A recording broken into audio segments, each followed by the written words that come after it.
ជំរាបសួរបងប្អូនទាំងអស់គ្នាចាថ្ងៃនេះគឺមករបៀបឆុងតែក្រហមក្រូចឆ្មាអញ្ចឹងបងដែលគាត់អត់ទាន់ដឹងថារកមកអីចានេះគឺតែ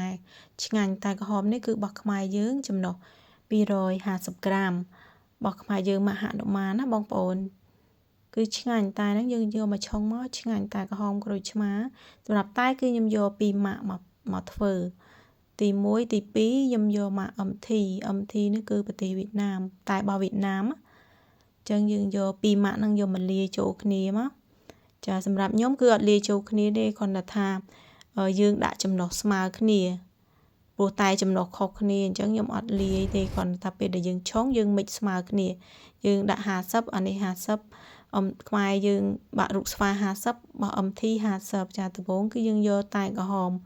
រូបស្វាហ្នឹងសម្រាប់ខ្ញុំឆុងគឺខ្ញុំឆុង3លីត្រ6ទឹក3លីត្រ6អញ្ចឹងខ្ញុំដាក់តែរូបស្វាហ្នឹងតែរូបវូខុងហ្នឹងចំនួន52.5ក្រាម52.5ក្រាមចំណែកឯតែ MT គឺ52.5ក្រាមដូចគ្នាអញ្ចឹងចំនួននេះគឺស្មើគ្នា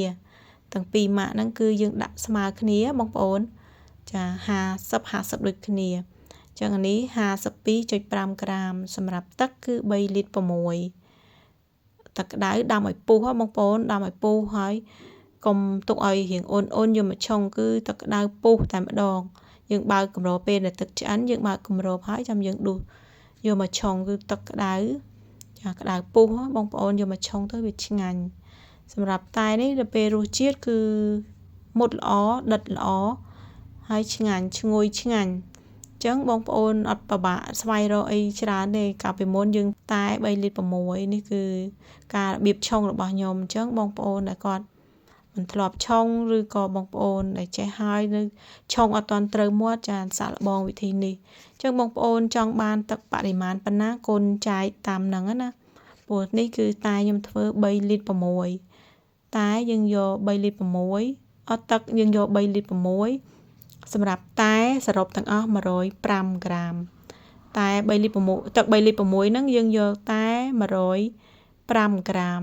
សម្រាប់ស្ករសគឺខ្ញុំដាក់ស្ករស1125ក្រាម1125ក្រាមសម្រាប់ស្ករសអញ្ចឹងបងប្អូនគិតថាអូច្រើនពេក